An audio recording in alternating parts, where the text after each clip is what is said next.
오늘 모험으로 사는 삶에 대한 주제로 말씀을 나눌 건데요. 여러분 모험 좋아하세요? 모험. 목사님. 롯데월드 가면 타는 기구들이 많죠. 네, 벌써부터 거기를 설레설레 짓는 분들이 있는데 그런 모험, 이것도 있죠. 모험이죠. 인생의 모험이 있습니다. 여러분 어떤 인생의 모험을 살아오셨는지 한번 되돌아보는 시간이 되었으면 좋겠고요. 그 PT 좀 보여주시죠. 네, 모험으로 사는 신앙의 삶에 대한 말씀입니다. 그 다음 거 보여주세요. 아이들 같은 경우 모험이 뭘까? 어린이집 처음 갈 때 아이에게 모험이 필요합니다. 네, 다 어린이집 아이들 처음 보낼 때 기억나시죠? 네, 가기 전에는 막 어린이집 가고 유치원 가고 너무 설레서 좋아하는데 정작 당일날 가방 딱 메고 차 태워 보내려고 하면 어떠죠? 기겁을 합니다. 이 아이에게는 이게 아마 아이가 기억하는 첫 번째 모험이지 않을까 그런 생각이 듭니다. 학생들 같은 경우에는 학교를 처음 들어갔을 때 친구를 사귀는 것, 이것도 모험이 필요합니다. 뭐 이성향이 강하면 모든 사람들, 반하에 있는 모든 사람들하고 친구가 될 수 있겠지만 저는 극단적인 아이인데요. 저는 가만히 앉아있는 스타일. 누가 와서 아는 척하지 않으면 제가 먼저 아는 척하지 않아요. 그럴 때 저 같은 경우에는 새로운 친구를 만나고 그 친구와 이야기를 하는 것이 모험일 수 있겠죠. 청년들에게는 진로를 선택하는 것, 내가 어떤 일을 해야 되지, 어떤 직업을 가져야 될지 선택하는 것, 그리고 마음에 드는 여자, 마음에 드는 남자가 나타나는데 내가 저 사람하고 연애를 해야 되나 말아야 되나 되게 고민을 많이 합니다. 물론 한눈에 뿅 가기도 해요. 저 같은 경우는 그랬는데 그렇지만 사귀면서 고민을 많이 했습니다. 내가 이 사람하고 살아야 될 거냐 말 거냐. 이것도 일종의 모험이에요. 그리고 결혼해서 하는 것도 지금 모험이죠. 그렇죠? 중년에게는 직장과 가정을 책임지면서 뭔가 새로운 일을 도전해보는 것, 이것도 모험일 수 있어요. 직장을 그만두고 새로운 일을 해야 돼요. 모험이죠. 오늘 같은 경우에는 그런 일들이 너무나 많이 자주 일어납니다. 노년은 어떻습니까? 익숙한 것들을 하나씩 떠나보는 모험이 필요합니다. 그리고 내 인생의 마지막 계절인 겨울을 내가 어떻게 맞이하고 그 겨울을 내가 어떻게 보낼 것인가, 마무리를 지을 것인가에 대한 그것도 모험일 수 있다고 하는 것입니다. 네, 그 다음 보여주세요. 모험이라고 하는 것은 그냥 짐 싸들고 먼 나라로 떠나는 것. 네, 세계 일주, 네. 세계 일주 떠나는 것. 제 꿈이 세계 일주 하는 건데, 네, 그건 요한할 건데, 이 기도를 하나님이 안 들어주실 것 같아요. 다른 기도는 들어주시는데, 먼 나라로 떠나거나 위험한 일에 뛰어드는 것, 이게 모험이 아니라 진짜 모험은 뭐냐면 하나님이 말씀하실 때 익숙한 자리에서 일어나서 그 길을 걸어가는 것. 이게 믿음의 모험이라고 저는 생각이 들어요. 결과를 알지 못하지만 끝까지 내가 하나님을 신뢰하고 붙잡는 것. 여러분 인생이 어떻게 끝날 것 같으세요? 잘? 네, 모르죠? 네, 그것도 모험이에요 사실. 걸어가 봐야 알 수 있는 것. 그리고 또 한 가지는 내 계산과 내 계획보다 하나님의 부르심을 앞세워서 순종하면 가는 것. 이것이 다 믿음의 모험이라고 저는 생각합니다. 신앙 자체가 저는 모험이라고 생각합니다. 외줄타기 하는 것처럼 우리는 지금 신앙의 길을 걸어가는 게 아니라 신앙의 외줄을 타고 가는 것일 수 있어요. 아차장부터 떨어질 수 있죠. 긴장할 수밖에 없고. 네.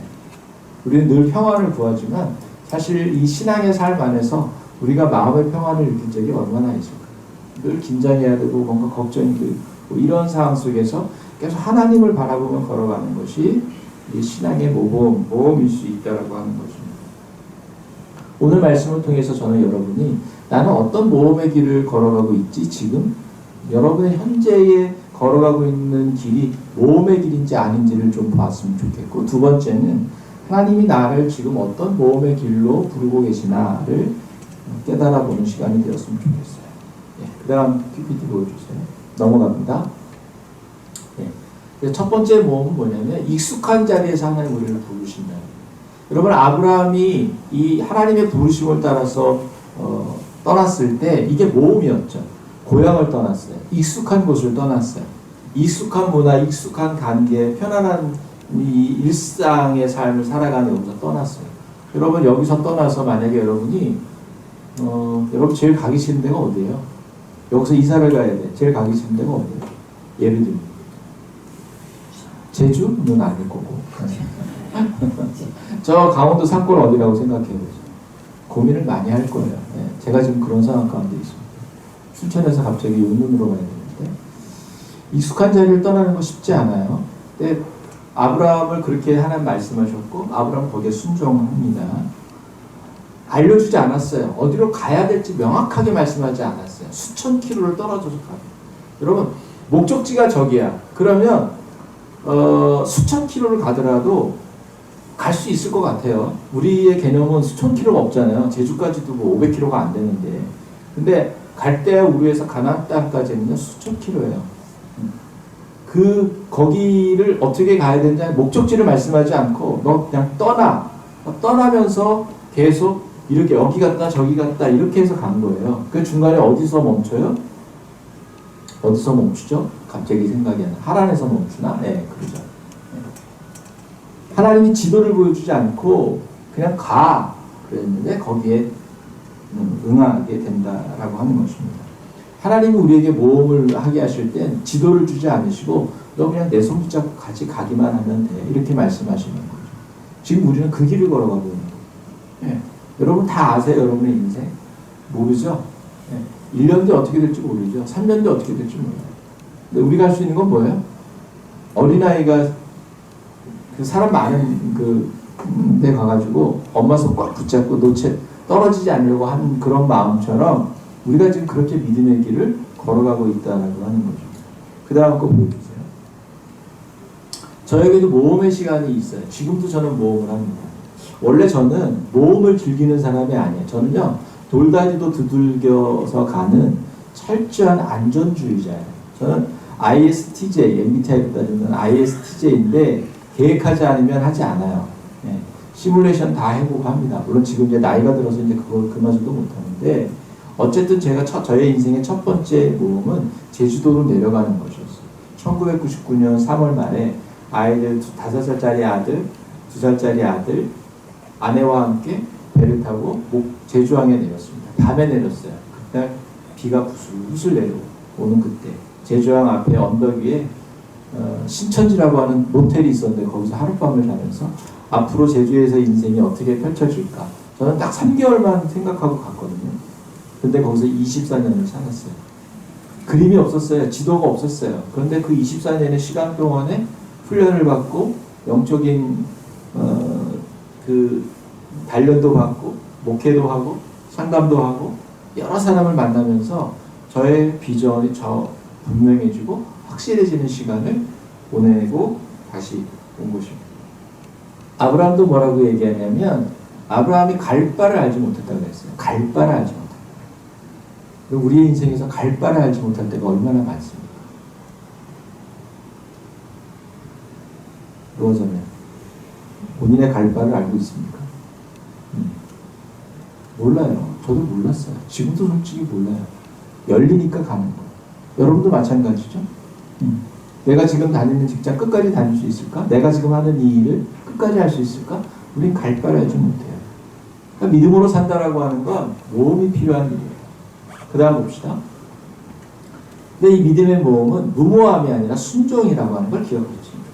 무모하다라고 하는 건 충동적으로 하는 게 아니라 감정적인 흥분으로 하는 게 아니라 내 욕망을 하나님의 뜻으로 포장해서 뭔가 시도하는 게 아니라 믿음의 모험은 하나님의 말씀을 듣고 하나님이 주시는 감동을 따라서 기도하는 가운데 공동체의 분별 속에서 행해야 되는 작업이라고 하는 거예요. 근데 많은 사람들이 그러지 않아요. 뭔가 충동적으로 합니다. 뭔가 감동이 온 것 같은 거 그냥 확 저질러요. 예. 저는 그런 스타일은 아니에요. 근데 그러한 것이 믿음의 모험의 모습은 아니다라고 하는 것입니다. 믿음의 모험은 하나님이 말씀하실 때 순종하는 것이다 라고 하는 걸 기억했으면 좋겠습니다. 이게 무슨 소리죠? 죄송합니다. 좀 꺼주세요. 네. 이거 목사가 이러면 안 됩니다. 목사도 사람이니까. 그럼 베드로를 봅시다. 베드로가 무리를 걷잖아요. 무리를 걸어오시는 예수님 보면서 눈이 확 뜨이는 거죠. 야, 이런 일이 있어?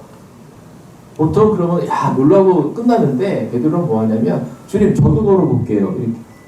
아, 예.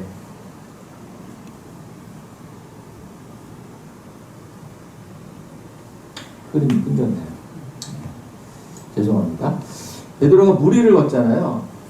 예수님이 걸어오시는 모습을 보면서 예수님 저도 걷게 해주세요. 걷고 싶어요. 그러니까 예수님이 그래 한번 걸어와봐. 그래요.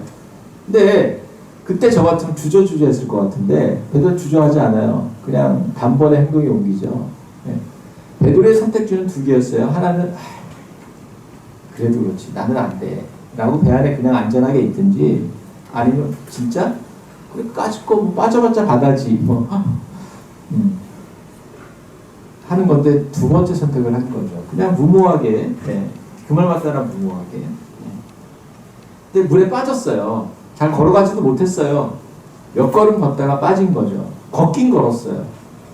그걸 사람들은 베드로가 실패했다라고 얘기하는데 베드로는 실패한 게 아니에요. 그래도 베드로는 걸어봤어요. 여러분 우리가 끝까지 실패하지 않고 걸어가는 사람이 얼마나 될까요? 없어요. 다 실패합니다. 몇 걸음 걷다가 실패하는 거예요. 근데 우리는 다시 거기서 건짐을 받아요. 왜? 누가 우리를 붙잡아 주니까. 주님이 우리의 손을 붙잡아 주니까. 그게 저의 간증이고 여러분의 삶에서 여러분의 간증이 되었으면 좋겠어요. 베드로는 예수님을 경험했어요. 아, 예수님이 말씀하시면 걸어갈 수 있구나. 여러분 실패하지 않는 게 중요하지 않죠.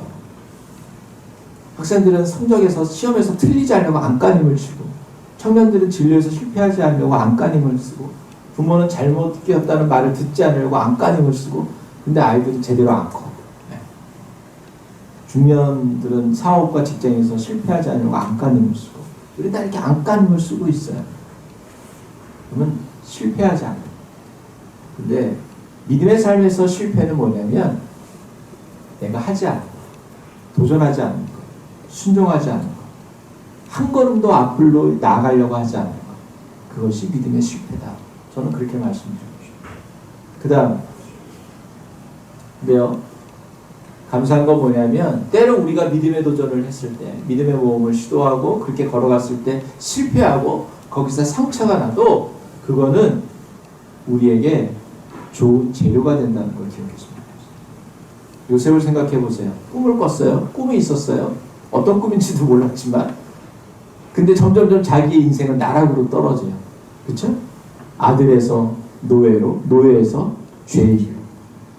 근데 그 과정 속에서 하나님은 요셉을 다루어 가시고 요셉을 세워가는 작업을 하시는 거예요. 요셉의 이야기는 제가 나중에 기회 되면 할게요. 실패한 것 같지만 실패하지 않다는 거죠. 누구 안에서? 하나님의 손 안에서. 바울을 보세요. 그 잘 나가던 젊은 리더가 유대교회 리더가 다 내팽겨치고 예수 복음을 전한다고 하다가 배를 3번 타고 가다가 배가 파손이 돼서 죽을 뻔한 게 3번 있어요. 이런 트라우마가 있을까요? 차를 우리가 운전하는데 인생에 대형 사고가 3번 났어. 여러분 어떨 것 같으세요? 운전대 잡을 수 있을 것 같으세요? 여자분들 같은 경우 대형 사고 한 번 나면 아마 운전대 잡기 어려울걸요? 감옥에 갇혔어. 제 인생은 끝이다 이제. 근데 바울은 나갔어. 바울은 갔어. 근데 바울은 거기서 글을 씁니다. 교회를 돌아보는 글을 씁니다. 근데 그 글이 말씀이 하나님의 말씀이래요. 우리가 지금 그 글을 읽고 영적인 도전을 받고 신앙의 길을 찾아가는 지침이 되었어요. 실패가 아니에요. 하나님의 손아잖아요.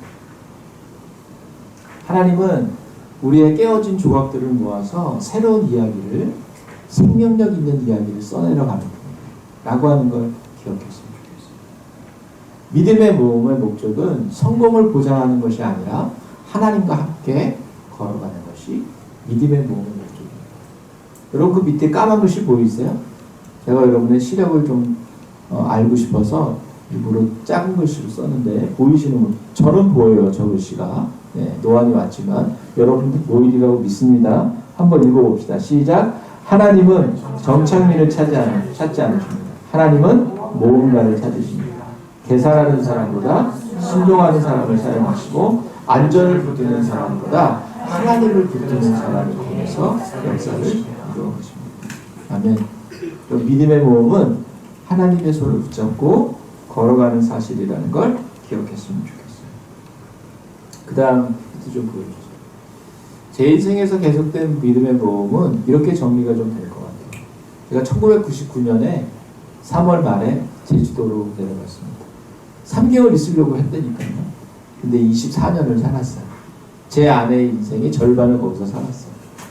지금 이제 절반이 넘었지만 거기서 영적인 훈련을 받고 사역도 하고 하다가 2022년에 하나님이 교회를 그만두고 육지로 올라오게 하셔서 원래는 속초로 가려고 했는데 갈 바를 알지 못한 거죠. 속초로 가려고 했는데 하나님 방향을 틀어서 춘천에 집을 얻게 하시고 그리고 웃기게도 서울에 상담센터를 열게 하셨어요. 이건 제가 한 일이 아니에요. 하나님이 갈 바를 알지 못하는 저의 걸음을 계속 그렇게 인도하셨어요. 그리고 저에게 필리핀과 베트남을 오가면서 노마드 사역을 하게 하셨습니다.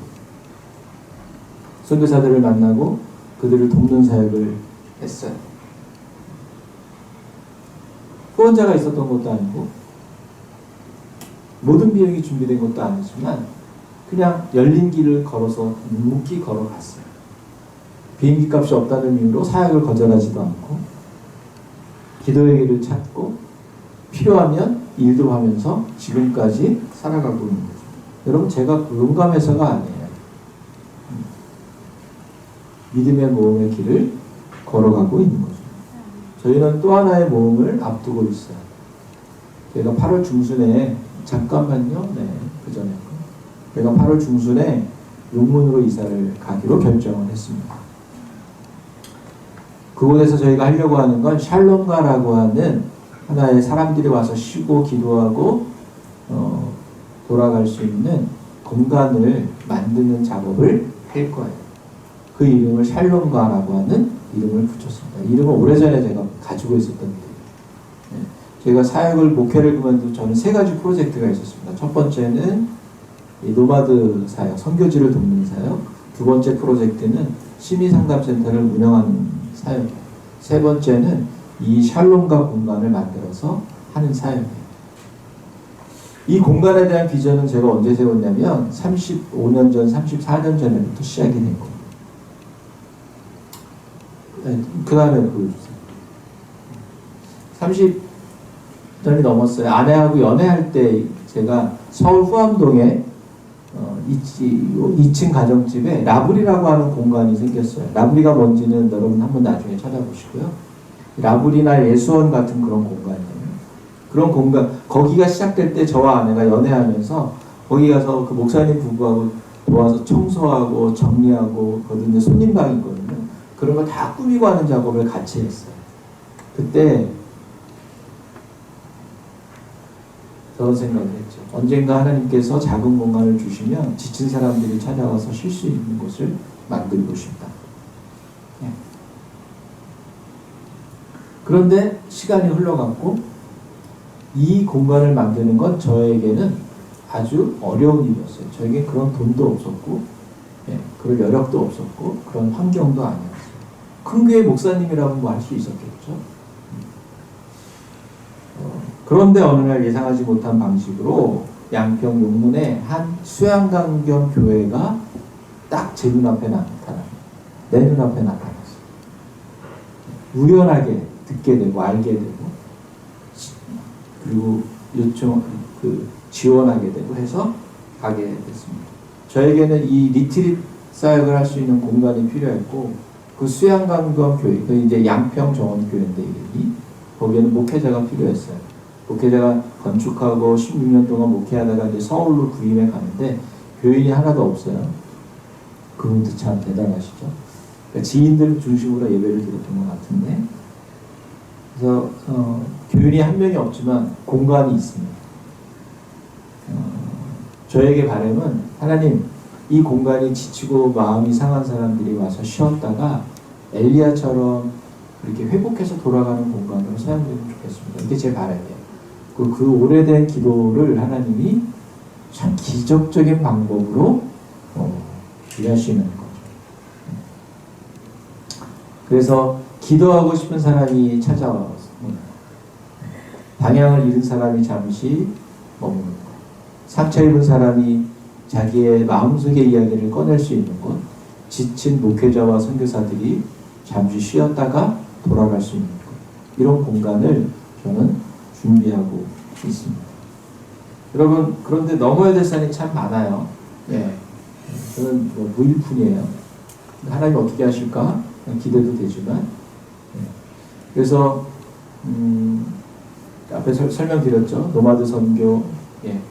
그래서 이제 넘어갑시다. 좀 사진을 제가 보여드릴게요. 궁금할 것 같아서. 이게 이제 현재의 모습입니다. 멀리서 보면 괜찮죠? 네, 가까이서 보면 손댈 곳이 많은데 대충 손 봤습니다. 현재. 네, 이런 모습인데 이렇게 바꾸려고 그 다음 사진. 측면에 이제 큰 게 측면에서 찍은 거예요. 그래서 노란색 입은 사람, 옷을 입은 사람이 저입니다.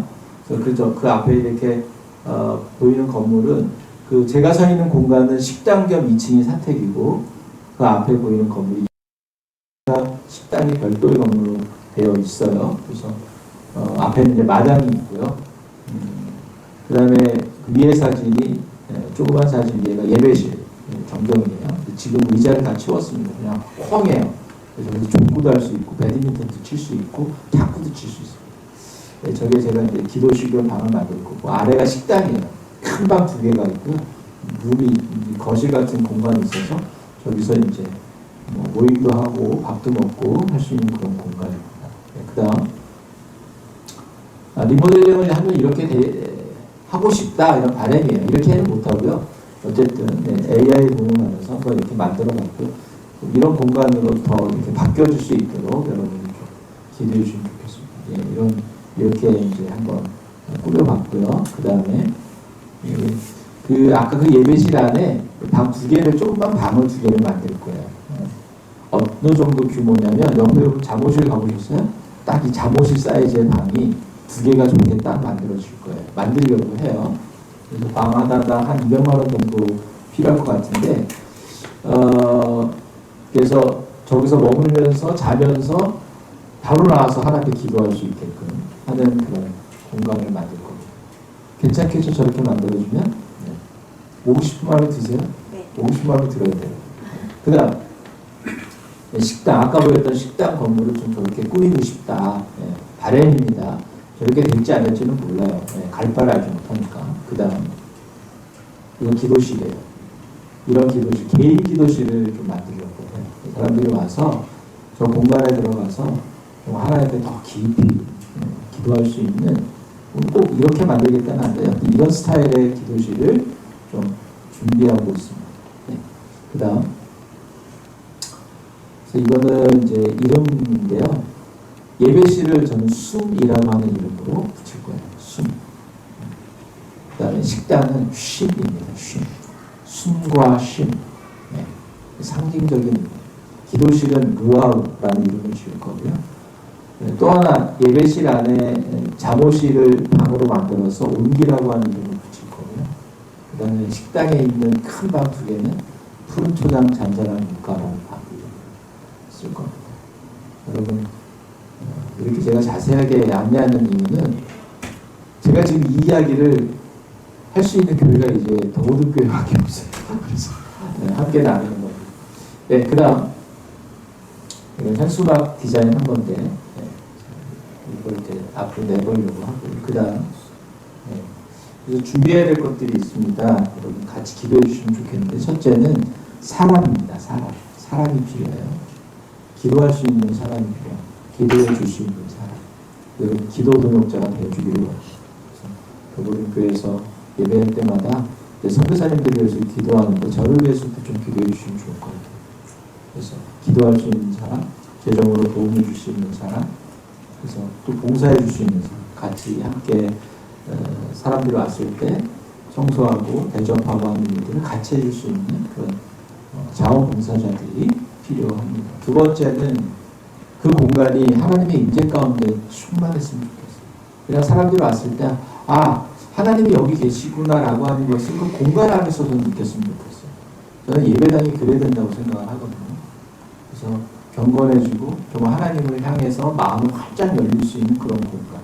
그 안에서 드려지는 예배와 기도와 말씀이 사람들의 마음을 만질 수 있고 흔들어 놓을 수 있는 그런 곳. 하나님이 계셔야 되거든요. 그 하나님의 임재를 위해서 기도했으면 좋겠고, 세 번째는 공간입니다. 저는 공간의 힘을 믿어요. 여러분 어떤 공간에 가면 사람이 긴장하는데 어떤 공간에 가면 사람이 풀어집니다. 네. 그 공간의 힘이거든요. 저는 제가 설계하고 제가 건축했다면 그렇게 하진 않았겠지만 어쨌든 주어진 환경 내에서 그런 공간의 힘이 나올 수 있도록 그렇게 만들어가면 좋겠어요. 그것은 디자인의 힘도 있지만 그 안에서 사는 사람의 힘도 있습니다. 누가 그것을 관리하고 돌보느냐에 따라 다르기 때문에. 그래서 여러분 좀 기도해 주시고 하나님 공간이 잘 사용되어 줄 수 있도록 샬롬의 집이 될 수 있도록 평안의 집, 쉼의 집, 회복의 집, 변화의 집이 될 수 있도록 여러분 좀 기도해 주시면 좋을 것 같아요. 해주시겠어요? 아멘 하셨어요? 네. 감사합니다. 그 다음 보죠. 그래서 샬롬과에서 하려고 하는 일은 매월 마지막 주 화요일이나 목요일 번갈아 가면서 기도의 날을 가질 거예요. 거룩한 멈춤. 낯익지 않으세요? 지난 고난주간에 우리가 묵상했던 묵상집의 이름이 거룩한 멈춤이에요. 이건 저에게 계시였어요. 거룩한 멈춤의 날이 매달 마지막 주 화요일이나 목요일날 하루 진행될 거예요. 오전 10시부터 오후 6시까지 와서 기도하고 같이 교제하고 어떤 그런 치유적이고 좀 이런 활동들도 같이 하면서 10명 내의 사람들이 모여서 하면 좋겠다. 그 안에서 기도원자들이 그때 모이고 자원봉사자들도 그때 모여서 같이 기도하는 시간이 계속 정기적으로 이루어지길 원하고요. 두 번째는 치유와 회복 프로그램인데 월 1회나 2회, 1박 2일이나 2박 3일 말씀과 기도와 묵상과 상담 프로그램들을 통해서 회복하는 사역들을 가지려고 합니다. 지금 이제 방을 꾸미는데 한 200만 원씩 드는데 그 방을 꾸미는데 헌금을 하시는 가족이나 교회는 이 샬롬가가 문 닫을 때까지 무료로 사용할 수 있는 1박 2일 숙박권을 죄송해요. 네. 여러분 너무 진지하게 들어가지고 제가 공감을 좀 했어요. 네. 아까 한 아이디어인데 저는 더고등교회가 주일예배도 하고 여기 와서 드렸으면 좋겠다. 제가 생각해봤어요. 여기서 1시간만 걸리거든요. 우리 12시에 예배잖아요. 그럼 한 10시에 출발해도 돼요. 1시간 반이면 올 수 있으니까 예배 드리고 같이 바베큐 파티하고 신나게 놀다가 와도 하루 정도 그렇게 와도 좋겠다. 저는 목회할 때 교인들한테 그렇게 얘기했어요. 가족이 1년에 한 번씩은 리트릿을 좀 가져라. 그냥 뭐 휴가 가는 게 아니라 뭔가 의미 있는 시간을 가지고 좀 함께했으면 좋겠어요. 그렇게 하는 가족들은 별로 없더라고요. 말이 잘 안 들었어요. 여러분 가족이 이렇게 의미가 휴가 때 그냥 이렇게 소비적인 휴가가 아니라 뭔가 그 내면이 채워지는 휴가를 보내는 것도 의미가 있지 않겠냐. 우리의 주일이 저는 그랬으면 좋겠는데 그런 일들을 진행하려고 합니다. 저기 한번 읽어볼까요? 시작. 차 한잔 시작. 차 한잔을 내어드리고 이야기를 읽고 함께 울고 기도하니 다시 살아갈 힘을 얻도록 곁에 머물고 싶습니다. 엄마의 품처럼 편안한 기도가 지치셨을 그대로 찾아와도 그것이 샬롬가였으면 좋겠어요. 그런 공간으로 만들어질 수 있도록 기도해 주시고 또 조언해 주세요. 네. 그 조언을 제가 다 받지는 않겠지만 말씀을 마무리할게요. 그 다음 믿음의 모험은 혼자 하는 게 아니에요. 모험은 혼자 할 수 없다고 저는 생각해요. 여러분 오늘을 사는 우리에게 모험이 뭘까? 같이 했으면 좋겠어요. 기도. 샬롬가가 하나님의 뜻대로 채워지도록 재정으로 작은 마음들이 모여서 채워지도록 필요한 물품들이 채워지도록 또 여러분의 재능으로 채워지도록 그렇게 할 수 있으면 좋겠습니다. 여러분, 아브라함은 혼자 가지 않았어요. 가족과 함께 갔어요. 바울도 혼자 하지 않았어요. 바나바가 있었고, 실라가 있었고, 디모데가 있었고, 누가가 있었어요. 믿음의 모험은 혼자 가는 게 아니에요. 세속적인 모험은 혼자 갈 수 있지만 믿음의 모험은 혼자 가는 게 아니에요. 예수님 제자들을 보낼 때 혼자 보내지 않아요. 둘씩 보내셨죠. 이게 믿음의 모험의 원리라고 저는 생각합니다. 왜 우리가 공동체로 모이죠? 왜 우리가 가정교회로 모이죠? 왜 우리가 모이죠? 믿음의 모험은 혼자 하는 게 아니에요. 여러분, 아이에게 믿음의 모험은 친구가 놀릴 때 함께 놀리지 않고 그 아이를 위해서 축복하는 것일 수 있어요. 학생에게 믿음의 모험은 친구들의 기준에 끌려가지 않고 내가 교회에서 배운 대로, 부모에게 배운 대로 살아가는 것이 믿음의 모험일 수 있어요. 청년에게 믿음의 모험은 다른 사람들의 속도와 비교하지 않고 내 길을 묵묵히 걸어가는 것일 수 있죠. 중년에게 믿음의 모험은 자녀의 이야기를 끝까지 들어주고 자녀를 이해하려고 하는 것이 믿음의 모험의 한 모습이죠. 노년에게 믿음의 모험은 젊은 사람들에게 자신의 마음을 열고 약해지는 자신을 받아들이면서 내 인생의 마지막을 잘 마무리하려고 하는 것이 믿음의 모험일 수 있겠다. 여러분 자신에게 한번 물어보세요. 나는 지금 어떤 모험을 하고 있는가? 하나님 내가 지금 어떤 모험을 하기를 원하시는가? 하나님이 오래전부터 말씀하셨는데 내가 순종하지 않고 미루고 있는 모험은 없는가?